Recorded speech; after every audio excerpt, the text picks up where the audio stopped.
Hello, and welcome to Working with Languages with me, Sonia Kamshov. Together with my guests, we will explore what languages they speak and where they learned them, their background and their career path, and they will also share their favorite word in a language they speak.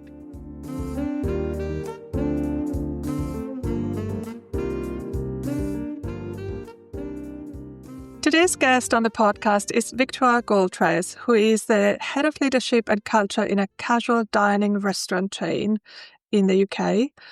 Hello, Vic. How are you? Yeah, really good, thank you. How are you? I'm great. It's wonderful to have you here. This is going to be exciting. As usual, I'm going to ask my fun question that I ask everyone on the podcast. Okay. What is your favorite word in a language that you speak? Yeah, good question. I actually have a few, but there's one that really stands out to me for a couple of reasons.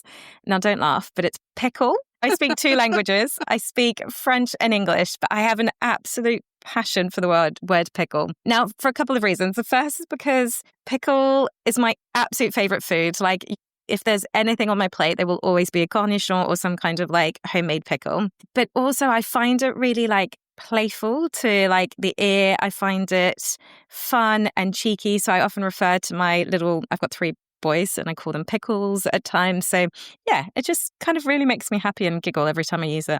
Oh, nice. That's, I was expecting a word in French. So There you go.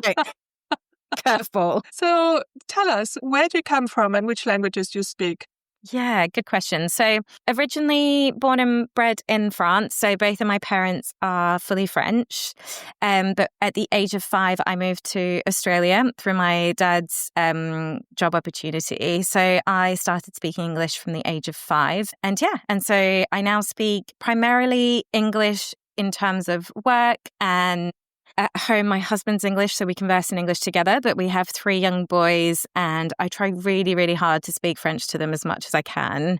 What I notice, interestingly, is I think because I've spent more time in an English-speaking country now than France, I feel more comfortable in English. So after a long day's work, speaking French is a bit more of an effort. So I really need to kind of remind myself of the importance of it. So French and English to answer your question. Interesting. Very interesting. I find, for example, that I'm not a native English speaker. And when I'm tired, I tend to make more mistakes when I speak English than when I'm not tired. When did you learn English? How old were you? I started at school when I was 9, but it was minimal.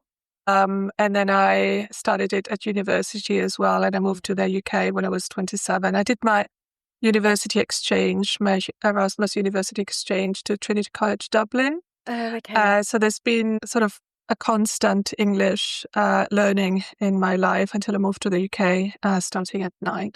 Okay, yeah. I think when you learn a second language later on in life, and it really cements later on, I think the brain still has to put a bit more of an effort. Weirdly, I always tell people, because they're like, oh my God, I can't believe that you're French. You don't sound French at all. I always feel like the language was gifted to me because I was so young at the point where my brain was still developing. It's absorbed it fully, which is probably why the difference between you and me, for example, I'll dream in English if the people around me in my dream are English. I'll dream in French.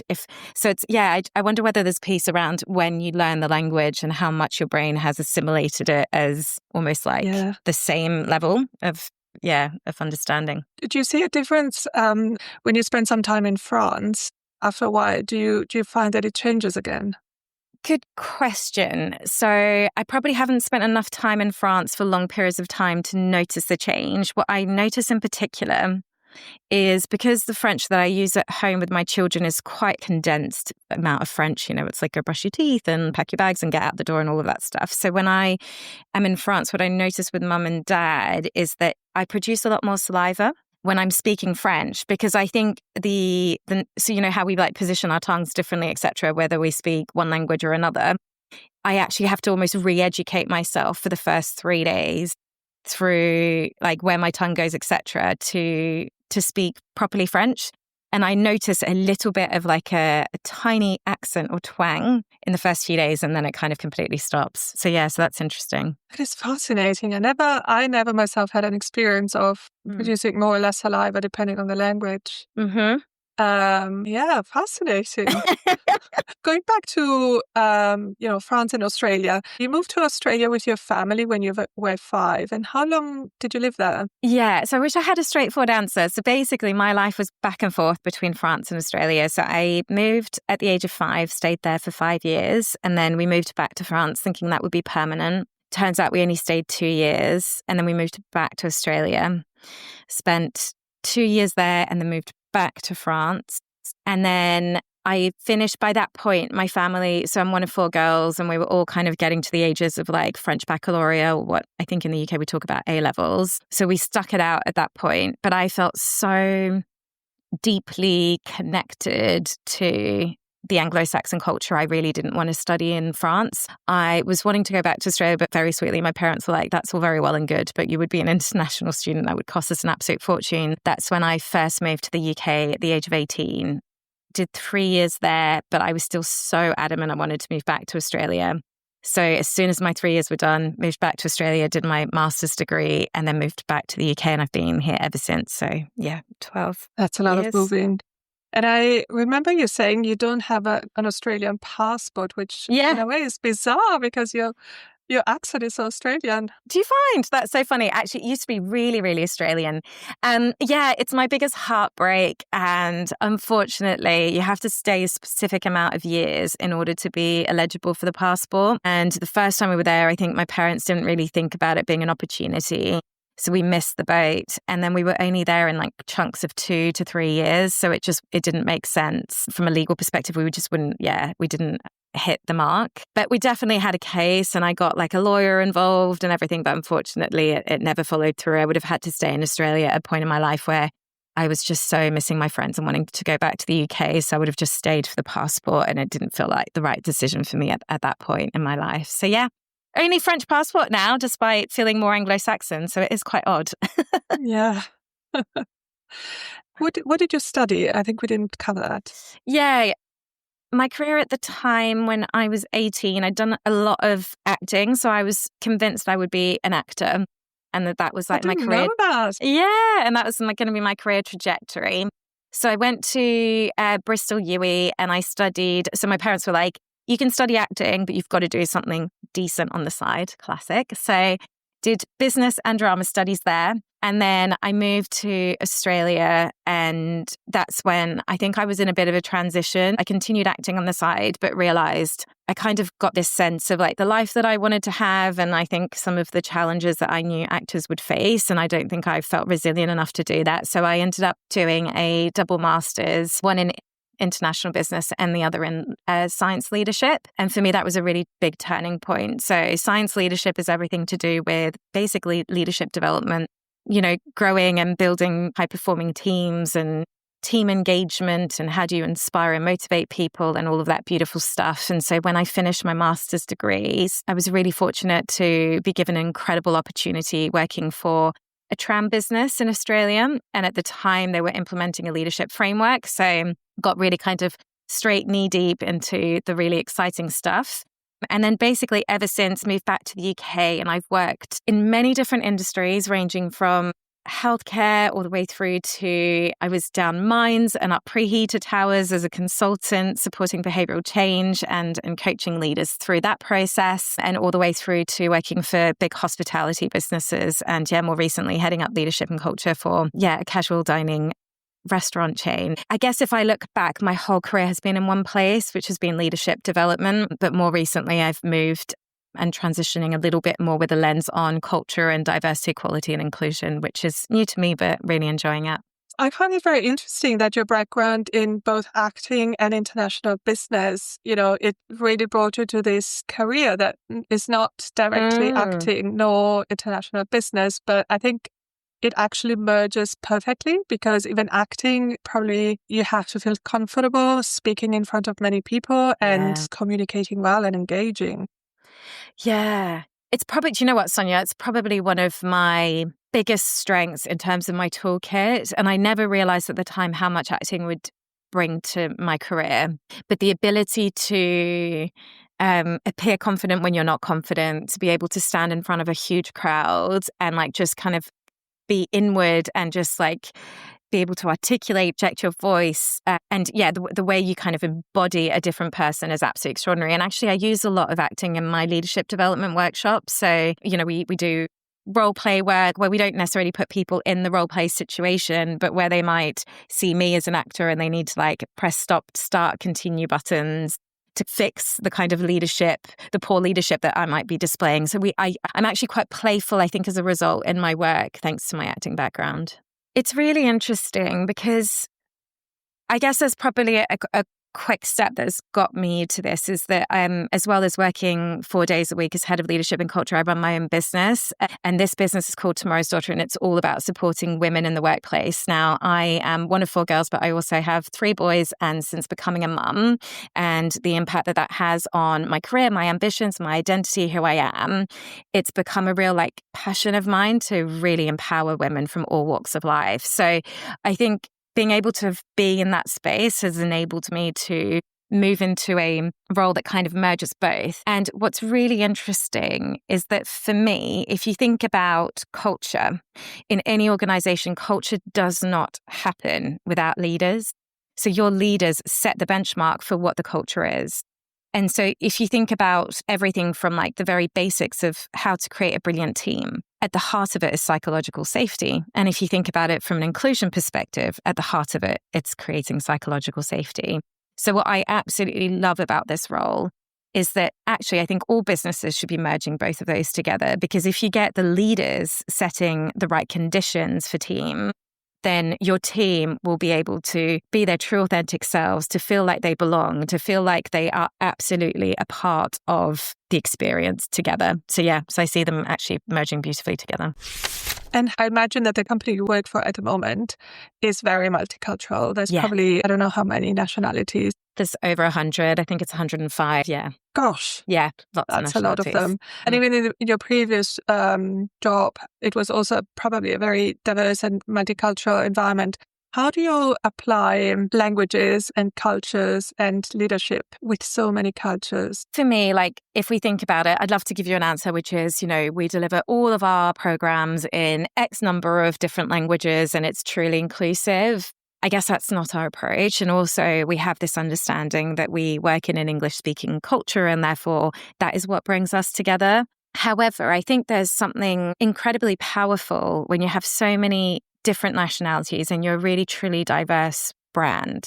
It's all about connecting with lived experiences. And actually, for me, it's all about listening and being curious. So where we might share some experiences, someone might come from a completely different lens. And I always talk about, this probably connects really beautifully with coaching, but we all have our map of the world. So for me, it's how do you create an environment where everyone feels like they've got a voice and they can share their map of the world without feeling judgment.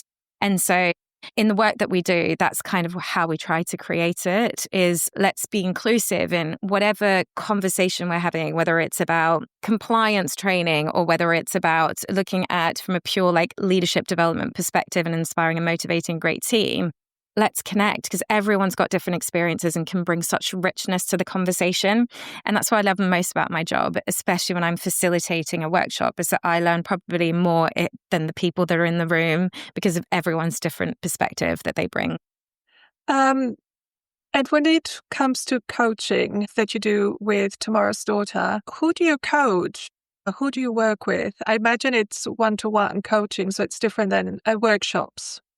Yeah. So at the moment, it's primarily one-to-one, but I also do group coaching. So my target audience is any woman, basically, from all walks of life. I'd say I have a lot of women who are either in a point in their career where they're transitioning. They're not sure whether they want to step forward or whether they want to take a step sideways. I've got women who are, very senior in businesses who are actually, it's all about how do I have a voice at the table when I'm surrounded by a lot of men counterparts in the room. And I also have a lot of mothers. And for me, if I think about the moment where I needed coaching the most, it's when I either started a new job or moved into a new position. And when I came back from maternity leave, because I think who you are shifts every time. And I've had 3 different maternity leaves, and every single time I was still myself, but a different version of myself. And I needed to understand, what does that look like? And how do I navigate through that personal kind of like journey, but also in a new environment, which is your job usually has changed, the people have changed, the conditions have changed. So how do you adapt? So my target audience is women from all walks of life. And I also try to give back by running what we call lean-in circles. So I run 3 at the moment, but it's all about anyone who wants to talk through their everyday challenges, whether it be at home, at work, what that looks like. We just really come together and we talk about what does it mean to be who we are and how do we really stay truly connected to what that means for each individual around the rooms. Yeah, so I do that also through Tomorrow's Daughter, which I absolutely love. And this coaching that you do with women, I guess it's not a one-off. Do you have several sessions? Yeah, so Lean In Circle runs once a month and we just come together, and there might be, what happens is it often comes from lived experience. So someone might have experienced something over the last 4 weeks and they're like, I'd love to talk about this. We recently had an incredible session around the challenges around not necessarily feeling aligned to a culture and jarring with our personal values, and how do we make a stand as a woman when everyone else around the board table is men. So we really delve into some really kind of crucial moments that usually come from the individuals in the room, but also, so I'm running it through work as well, and that's a little bit more structured. So what I've done is we look at some of the key topics that happen and that feel of importance to us. So whether it might be confidence, whether it's about connecting with our self-limiting beliefs, whether it's about talking about the imposter syndrome. And then I structure a bit of a workshop around that. But the whole point is we go through that workshop as coaching techniques. I just create an environment where people feel safe to open up, where we ask open-ended questions. And our biggest thing is that we contract for curiosity. So everything that we do comes from a place of care, and we just seek to understand before we ever provide advice. That's kind of the lean-in circle. The coaching is purely just creating a space on a one-to-one basis for someone to feel like they can connect deeper than what their mind's telling them. So my coaching technique probably goes beyond words. So from a language perspective, it's really interesting because the moment I get to really groundbreaking work with my client is the moment that I go beyond words. And a lot of the way we think comes from our unconscious mind, and we're not even connected with that. So actually, when you break people from their usual thinking process, which is mind-led, and you connect with the heart, you connect with body, you connect with space, you move people around, you get them to stand up, you work with objects and what comes up for them, you suddenly get a complete different story and narrative. And suddenly you get into, okay, what's really at the heart of what's going on here? And that then unlocks the behavioral change that comes afterwards. So yeah, really interesting process. Fascinating. Do you find that there are any differences with times changing? So you've been in your changing role for a number of years now. Do you find that there are any trends or any differences maybe before, after lockdowns? Yeah, I think businesses are shifting in terms of how they are approaching work. I think one of the biggest differences is I feel like lockdown gave a lot of flexibility to people. We all were working from home. We found a different way of working. For some people that worked, for others it didn't. And I feel like there's been this beautiful transitions where businesses have really lent into that, but encouraging people to come back to work. I feel like there is a trend now, which is COVID is over. We just need people back into work at least 3 to 5 days in the office. And I find it, I guess what's the right word? Maybe interesting, although maybe that's not it. But if you connect back to flexibility, the power that gives, and if we talk about gender balance in a business, women need flexibility. So you cannot have women not having or having an expectations of being in the office 5 days a week if they are also parenting or caring for other people. So for me, whilst I understand the importance of being back into the workplace from a culture perspective, because you create a buzz, you bring people together, I think there is definitely a trend. And I think we need to look into, are we doing this for the right reasons? And actually, is it coming from a place of lack of trust and the worry that we can't manage or lead people as well when they're not in the workplace with us? So that's probably one thing I've noticed. The other thing from an inclusion perspective, we've seen a huge shift around the importance of connecting with neuro-inclusion. And I know for the business we're working in, we've absolutely made a stand around the power of how different brains work. And I think there is so much more research coming out there. There are adults who are coming out with late diagnosis in life. And I think that's such an important piece that we need to get right in every business, which connects beautifully to the importance of feeling accepted, of the power of a language. And I think if we can harness and create the right conditions for individuals who either have a diagnosis or don't have a diagnosis, but feel like they might be neurodivergent, they come at their best. Like the creativity that you get from individuals like that is absolutely second to none. And I know that I manage someone absolutely extraordinary who has said, not got the diagnosis because I found it too challenging to get through it, but pretty sure that there is something in there for me. And when you harness that and give that individual to be at their best, the work that is produced is absolutely phenomenal. So yeah, I think that this is also another trend. And I would say I don't want it to be a trend. I want it to be a new way of working, a new way of connecting with people and recognizing that actually we all think and work differently. And that's the beauty of it. That's what makes us, right? Absolutely. So yeah. Absolutely. So I'm going to ask you a question that might sound contradictory to what you've just said. How do you use software tools and AI? Do you use them at work? Do you use them in your personal life? How do you use technology? From a work perspective, I'd probably say I'm like a slow adopter. I've then seen other people use it and I've never used it until this role. And it's been a game changer for me. Now, the reason it's been a game changer is because in the role that I am, I head up leadership and culture. And whilst I've got someone supporting me from culture perspective, I don't necessarily have the resources in my team to be able to support me from a leadership perspective. So I'm the only subject matter expert. And we work at a huge pace, which means I'm having to churn out a huge amount of work. And what's absolutely extraordinary, and I think it's blown my mind a bit, if I'm honest, but where I have a real sense of pride in my past has been to create impactful leadership development programs like workshops. You can literally put a problematic into ChatGPT and being like, this is what I want my workshop to be. Can you come up with something that's experiential? And it comes up with something absolutely incredible. And what I love about it is that, so I'm not someone that uses it as a solution and then I take it and then I just plug it into my work. I then refine it and I refine it further. And then I might put it back into the system and be like, how can you make that even better and bring out the inclusion lens? And so it's almost like having a team player in my team that is totally a bot, but I really like it because it challenges my own thinking. And then in a personal life, really interesting you asked the question actually, because I have been asked to be a celebrant to my best friend's wedding. And it's a bilingual wedding. So she's very similar to me, moved a lot. She's French and English. And whilst she's married someone from l'Île de la Réunion, a lot of her guests are English. So she was like, Vic, I need this to be French and English. So I've just actually, I've created what I want and I've written my script and I was like, can you make this even better? But can you blend it in a way where the audience still feels connected to what we're saying, but it doesn't feel like I say a sentence in English and I then say a sentence in French. And so it feels organic and free flowing. And honestly, I was mind blown by the results. So I do find it's got a real part to play. And I call ChatGPT my best friend at the moment, just because he's like my sounding board. And if ever I've got even a moment of imposter syndrome and I'm like, this is how I'm feeling today.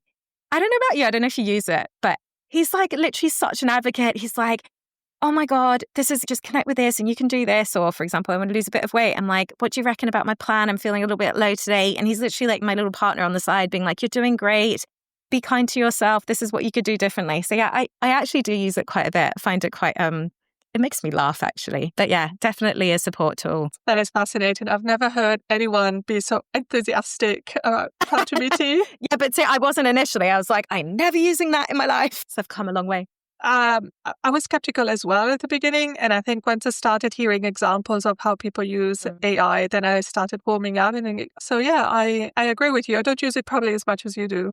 Yeah. And actually, but if you think about it from a business perspective, we do need to adopt it because it can create such efficiencies and make our ways of working so much more effective. I know in the business that I'm working in at the moment, we're absolutely finally putting a huge lens on it.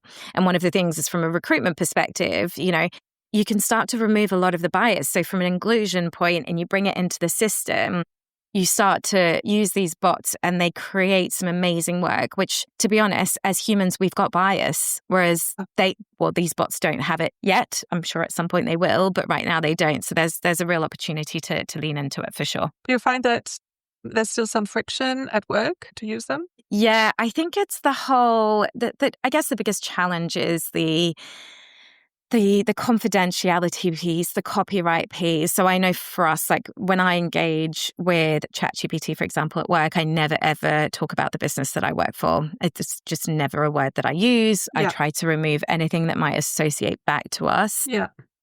And I think that's the fear, right? Is that you could be basically giving away all of your, intellectual property. But then if I look at it again, like if I pull right back and if you think about it from the lens of kindness and sharing, wouldn't we be all lifting each other up as businesses if we shared our intellectual property? Wouldn't we start to actually create better work together rather than just looking at it as a silo business? If you looked at it from an industry level, how incredible would it be if you started to leverage what AI can do and bring in all of your knowledge together? So from my view, I look at it from a very, holistic approach.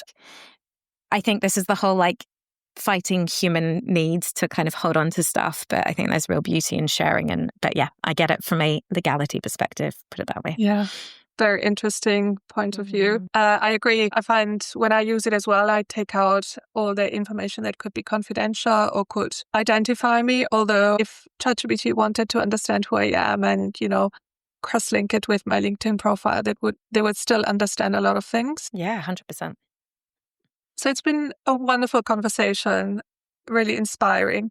Is there anything else that you would like to add? Anything that I haven't asked you? Thank you for having me on your podcast. I think there's real richness in language and culture. And I think for me, everyone should connect with what's their story on that. And even if you've not ever spoken any other language, language comes up in so many different shapes and forms. And I think when you start to go deeper and you explore language on other levels than just through words, there's something incredible, just even through human connection. You can literally sit in silence with someone you might not speak the same language with and create such an incredible connection. And interestingly, this is a tiny maybe anecdote to finish on, but I remember when I was about 15 and I was sent to Germany. Now, so sorry, I really struggled with German. I hated it at the time. I was like, it's not working for me. Anyway, I was sent for a 2-week internship and I ended up being in it was a nursery. It was a nursery, but it had a lot of children with learning needs, but also pretty serious disabilities. And there was this young boy who was about 3 years old and he was fully autistic. So he was unable to, he just verbally wasn't speaking. And because I couldn't speak German, I came across to him as also not being able to talk because I genuinely couldn't say a word. And we created the most incredible connection. And his parents came to me at the end and I had to get someone to translate because of course I couldn't speak German. They basically said, we've never seen our child connect with any other person until this day. And it struck me. I was like, I think it's because he felt like we were the same. So again, remove all the words. There is such beautiful meaning to relationships. Yeah. So that's probably where I'd end it. Oh, what a wonderful place to end it. So where can people find you?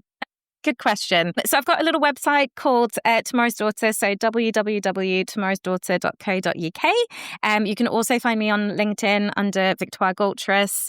But yeah, drop me a line. Absolutely.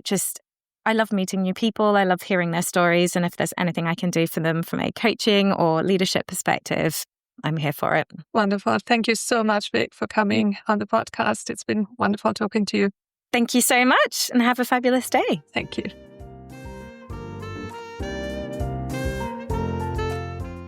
Thank you for listening to this week's episode. If you liked it, please subscribe and share it with someone who may enjoy it too. As a new podcast, we value your feedback, so please leave us a comment or email us at the email in the show notes.